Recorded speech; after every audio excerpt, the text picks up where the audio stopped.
नमस्कार दोस्तों, आज हम ऐसे टॉपिक पे चर्चा कर रहे हैं जो कि न केवल उत्तराखंड बल्कि पूरे देश और पूरे विश्व के लिए बहुत ज़्यादा इम्पोर्टेंट टॉपिक है। और आजकल तापमान बढ़ता जा रहा है, तो यह टॉपिक है उत्तराखंड में फॉरेस्ट फायर की घटनाओं का। और आप देख रहे हैं कि इतनी ज़्यादा आग लग रही है, हर जगह धुआं धुआं हो रहा है, तो इसके जो प्रभाव हैं उन पे काफ़ी चर्चा सुनी होगी और इसके कारणों पे काफ़ी चर्चा सुनी होगी। लेकिन आज हम सॉल्यूशंस पे चर्चा करेंगे कि इसका सॉल्यूशंस क्या होगा। तो आइए बढ़ते हैं आगे। खतरे में हैं हमारे ऑक्सीजन के सिलेंडर्स, जो कि हमारे जंगल हैं। और फॉरेस्ट फायर के अगर आंकड़ों की बात की जाए तो राज्य में 2021 में तकरीबन 4000 हेक्टेयर वन जले थे और 2813 के लगभग घटनाएं हुई थी। और यह आंकड़ा 2022 में बहुत अधिक बढ़ने वाला है, क्योंकि मई का जो महीना है वो बहुत ज़्यादा गर्म रहने वाला है। और इसके अलावा कह रहे हैं कि यह सदी का सबसे गर्म साल है, पूरा ड्राई है, तो इसलिए फॉरेस्ट फायर की घटनाओं में वृद्धि हो सकती है। उत्तराखंड में वनों के क्षेत्रफल के अंतर्गत आप इस प्रकार अपनी स्क्रीन पर देख सकते हैं। इसमें 49.63% आरक्षित वन, 18.48% संरक्षित वन और 2.93% जो है अवर्गीकृत वन है। तो इन वनों में जो सिविल स्वयं वन होते हैं, प्राइवेट फॉरेस्ट होते हैं, प्रोटेक्टेड फॉरेस्ट होते हैं, रिजर्व फॉरेस्ट होते हैं, तो आपको एक काम करना है कि इनमें से कितने परसेंट वनों में या कौन कौन सी कैटेगरी के वनों में वन विभाग आग बुझाता है। हमारा जो फॉरेस्ट फायर के चैलेंजेस हैं वो टेरेन के अलावा क्लाइमेटिक कंडीशंस भी हैं, और इसके अलावा हमारा जो 21.66 जो परसेंट जो एरिया है वो हाई वल्नरेबल है, प्रोन है फॉरेस्ट फायर का। इसके अलावा तकरीबन 29% जो हिस्सा है वो चीड़ के फॉरेस्ट का है, जो कि आग लगने के लिए सबसे उपयुक्त ईंधन है।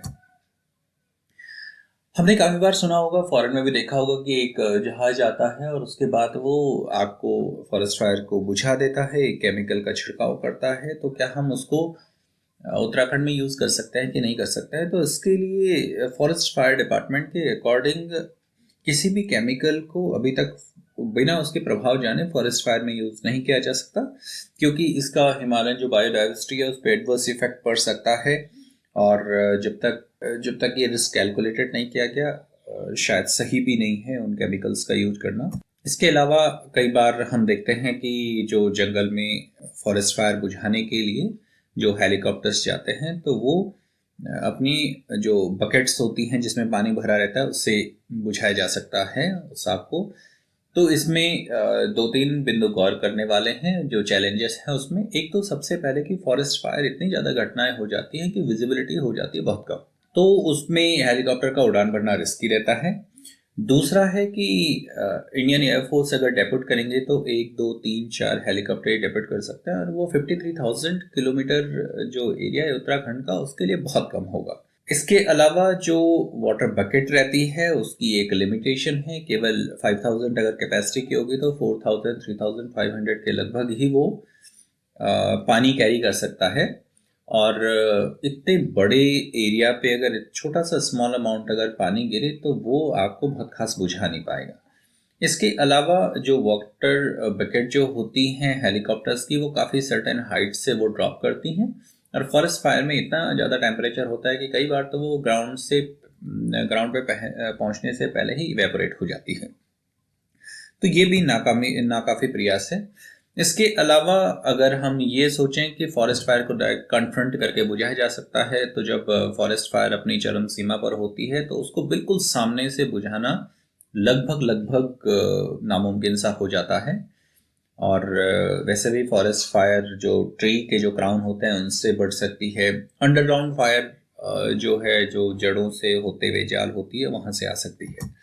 तो अब हम करेंगे सॉल्यूशंस पे चर्चा कि जो वर्ल्ड बैंक और ministry of environment, forest and climate change ने एक स्टडी की थी जिसमें strengthening forest fire management in India कहा गया था। इस जो स्टडी से अलावा भी हम और चीज़ों पे चर्चा करेंगे।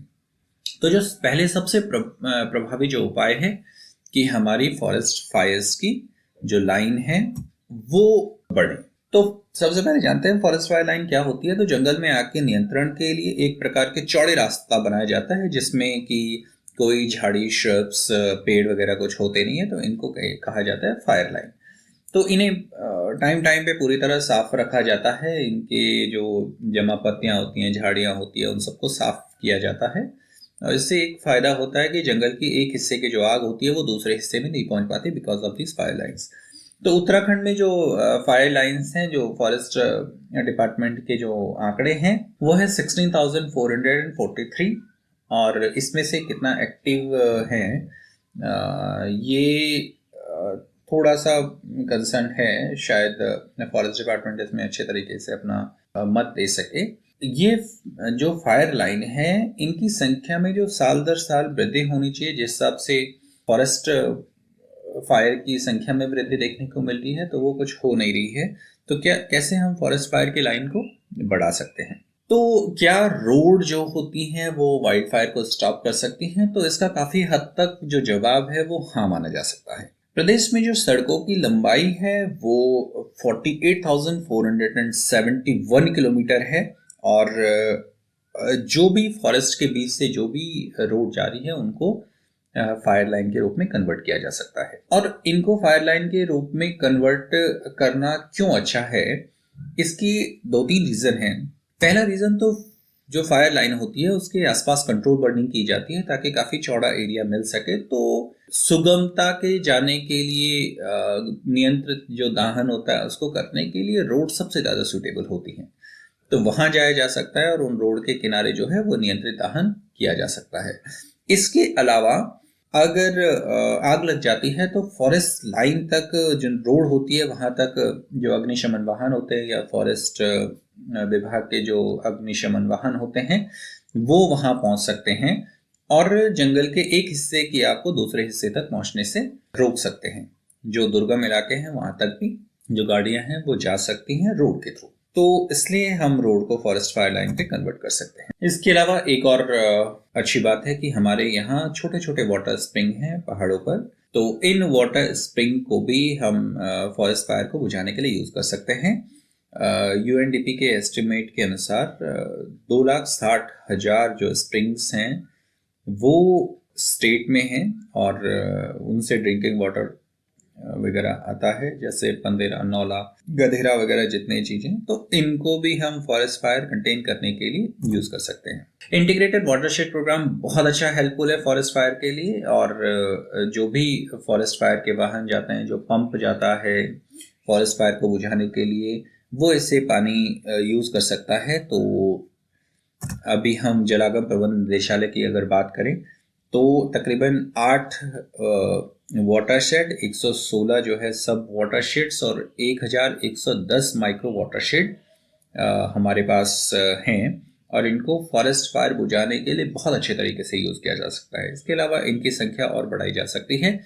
इससे भूमि की जल धारण क्षमता भी बढ़ेगी, वहां नमी भी रहेगी और इसके अलावा फॉरेस्ट फायर बुझाने में इनका प्रयोग भी होगा। एक और इम्पॉर्टेंट बात है कि हमारे पास अभी 2014-15 के आंकड़ों के अनुसार, सिंचाई विभाग के आंकड़ों के अनुसार 13,241 किलोमीटर की नहरें हैं और इन केनाल से फॉरेस्ट फायर बुझाने में बहुत अच्छी मदद कर सकती हैं। अगर इनके कहीं पे फॉरेस्ट जो लाइन के आसपास अगर इनके चैनल जो हैं वो बनाए जाएं या बीच फॉरेस्ट में भी अगर उनके चैनल अगर खोल दिए जाए तो वो नेचुरली वाटर अगर फ्लो होगा तो उसके बाद आग बुझ सकती है।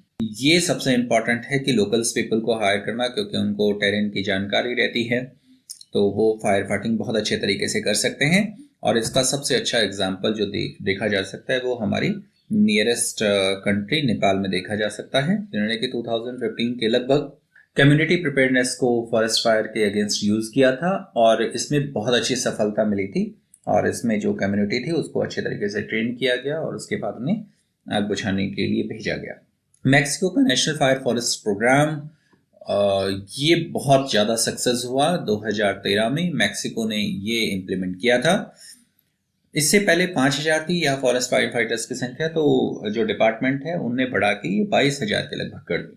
और उनको पर्सनल प्रोटेक्टिव इक्विपमेंट दिए गए, उनको अपग्रेड किया गया, जो टैंकर्स, ट्रक्स, व्हीकल्स एंड जो टूल्स वो दिए गए। इन्होंने जो फ्यूल का है वो मैनेजमेंट किया गया, और इसके बाद टेक्निकल स्टाफ को भी उसकी मदद करने के लिए भेजा गया। और इससे बहुत अच्छा मैक्सिको में बहुत अच्छा फायर मैनेजमेंट हुआ, क्योंकि मैक्सिको का जो पाइन ट्री का जो जंगल है वो क्वाइट सिमिलर है उत्तराखंड के। तो इनसे हम एक बहुत बड़ी सीख ले सकते हैं फॉरेस्ट फायर डिपार्टमेंट में फॉरेस्ट फायर फाइटर्स की संख्या बढ़ाने को लेकर। इसके अलावा स्पेशलाइज जो गवर्नमेंट एजेंसीज डिपार्टमेंट्स हैं उनके थ्रू उन फायर फाइटर्स को ट्रेनिंग दी जा सकती है। जैसे उत्तराखंड फायर जो सर्विस है उसके थ्रू फॉरेस्ट डिपार्टमेंट को ट्रेनिंग दी जा सकती है। एक गांव के लेवल पे अवेयरनेस प्रोग्राम चलाए जा सकते हैं, उनको उस नुकसान के बारे में बताया जा सकता है कि फॉरेस्ट फायर से क्या नुकसान हो सकते हैं। इसके अलावा जो केटल्स को जो चारा होता है, अगर उसके लिए आग लगाई जाती है तो गांव के आसपास ऐसे पेड़ लगाए जा सकते हैं जिनसे कि पशुओं के लिए चारा उपलब्ध हो जाए। तो जो ये रहता है कि गांव वाले अगर आग लगाते हैं तो इससे थोड़ा राहत मिल सकती है। इसके अलावा उनके जो भी फॉरेस्ट फायर से होने वाले नुकसान हैं उसके बारे में किया जा सकता है, उनको प्रमोट किया जा सकता है कि फॉरेस्ट फायर अगर आप बुझाएंगे आज, अगर आप इसमें मदद करेंगे तो कुछ ना कुछ आपके गांव के लिए, अगर आप फॉरेस्ट सुरक्षित करेंगे तो गांव के लिए कुछ ना कुछ इंसेंटिव्स दिए जा सकते हैं। तो ये कुछ किया जा सकता है। इसके अलावा जो भी कल्प्रिट्स है, अगर कोई जानबूझ के जंगलों में आग लगाता है तो उसको स्ट्रांगली पनिश किया जाना चाहिए। और ये 2016 में देखा भी गया है, 2019 में भी देखा गया है। दोस्तों, दो स्कीम्स उत्तराखंड में चल रही हैं। एक स्कीम थी pine needles based biomass gasifier, a pilot project. और आपको पता है कि जंगलों में आग लगने का एक और मुख्य कारण है कि चीड़ की अधिकता है। इनकी पत्तियां, जो पिरुल होता है वो नीचे गिर जाता है, और इसमें जो रेजिन होता है वो फॉरेस्ट फायर को बहुत जल्दी स्प्रेड करता है।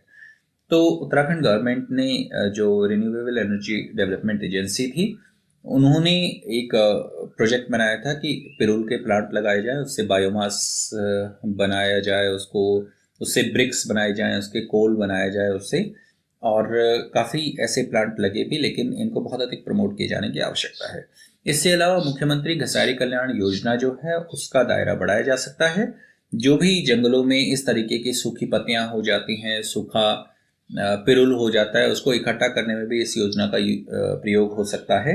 और जहाँ पे भी वो इकट्ठा होगा तो सर्टेन अमाउंट्स ऐसे जो महिलाएं हैं उनको दिया जा सकता है। एक तो रोजगार सृजन होगा, और दूसरा हमारे फॉरेस्ट फायर भी बच जाएंगे। जो वन चौकी और फॉरेस्ट फायर वॉच टावर है, इनकी संख्या बढ़ाए जाने की आवश्यकता है। अभी बहुत कम संख्या है, आप अपने स्क्रीन पर देख सकते हैं, लेकिन अब इनको बढ़ाए जाने की बहुत ज़्यादा ज़रूरत है। इसके अलावा हम सैटेलाइट को यूज़ कर सकते हैं। ग्राउंड वाटर लेवल जहाँ पे कम हो रहा है वहाँ से पहले ही अगर उस एरिया को अगर आइडेंटिफाई कर लिया जाए तो वहाँ पे हमें लगेगा कि ये एरिया ड्राई होने वाला है, तो यहाँ फॉरेस्ट फायर लगने की ज़्यादा संभावना है। तो वहाँ पे पहले ही प्रिडिक्ट किया जा सकता है कि यहाँ पे फॉरेस्ट फायर लगने की ज़्यादा संभावना है, तो ज़्यादा इक्विपमेंट, ज़्यादा मैन पावर इसके आसपास रखी जाए। और इसके आसपास जो है जो फायर लाइन है उनको और ज़्यादा वाइडन किया जा सकता है। तो ऐसे एरियाज़ को अगर हम आइडेंटिफाई करें तो काफ़ी अच्छे तरीके से हम पहले ही फॉरेस्ट फायर की प्रिपेयर कर सकते हैं। इसके अलावा ड्रोन टेक्नोलॉजी का यूज़ किया जा सकता है। जो आर्म्ड विद ड्रोन टेक्नोलॉजी में हम ये किया जा सकता है कि कहाँ पे आग लग रही है, किधर की साइड बढ़ रही है, जो एक्चुअल नतीजे हैं, कितनी तेज़ी से बढ़ रही है, और उसको कंटेमिनेट करने के लिए कितनी दूरी पे जाके हम अपने इक्विपमेंट को डिप्लॉय कर सकते हैं, अपने मैन पावर को डिप्लॉय कर सकते हैं, काउंटर फायर कर सकते हैं, अनेक फायर फाइटिंग का मेथड का यूज़ कर सकते हैं। तो इस तरीके से हम इनको यूज़ कर सकते हैं। तो ड्रोन टेक्नोलॉजी एक बहुत अच्छी टेक्नोलॉजी है। ये जो कंट्रोल बर्निंग है उसमें भी डिपार्टमेंट कितना काम कर रहा है, हमारे जो कंट्रोल बर्निंग कितनी हो रही है, तो उसमें बहुत अच्छे तरीके से यूज़ किया जा सकता है। और ये क्विकली रिकॉर्ड कर सकता है डैमेज को फ्यूचर पर्पस के लिए। इसके अलावा फायर फाइटर्स जो भी हैं उनको बहुत अच्छे इक्विपमेंट दिए जाने चाहिए, उनको लेटेस्ट इक्विपमेंट चाहिए और टेक्नोलॉजी दी जानी चाहिए। इनके साथ टेक्निकल आदमियों का सपोर्ट होना चाहिए, ऑफ कोर्स, नो डाउट। इसके अलावा फॉरेस्ट फायर फाइटिंग जो इक्विपमेंट है उनको अपग्रेड किया जाना बहुत ज़रूरी है। तो last but not the least, केवल एक डिपार्टमेंट पे जिम्मेदारी छोड़ जाने से जो फॉरेस्ट फायर होगा वो कंट्रोल नहीं होगा, और इसमें सबका साथ चाहिए और सबका प्रयास चाहिए। यहाँ PWD हो गया, फॉरेस्ट डिपार्टमेंट हो गया, फायर डिपार्टमेंट हो गया, SDRF है, जो जलागम निदेशालय है, और इसके अलावा जो ड्रोन टेक्नोलॉजी के जितने भी एरियाज़ हैं, IRSS हैं, सब अगर कंबाइन रूप से अगर फॉरेस्ट फायर को अगर कंटेन करने के लिए अगर आगे आएंगे तो निश्चित रूप से फॉरेस्ट फायर कंट्रोल होगा। तो लास्ट में अपने जंगलों को बचाना हमारी जिम्मेदारी है, तो इस ना आग लगाए ना लगने दें, और अगर कोई जानबूझ के लगाता है तो पहले उसे समझाने का प्रयास करें, और अगर नहीं समझता है तो उसकी जाहिर सी बात है लॉ इन्फोर्समेंट एजेंसीज जो हैं उन पे शिकायत करें। निश्चित रूप से उस पे अगर कड़ी कार्रवाई होगी तो काफ़ी लोगों के लिए एक सबक होगा। तो ये था आज का lesson. Thank you so much. जय हिंद।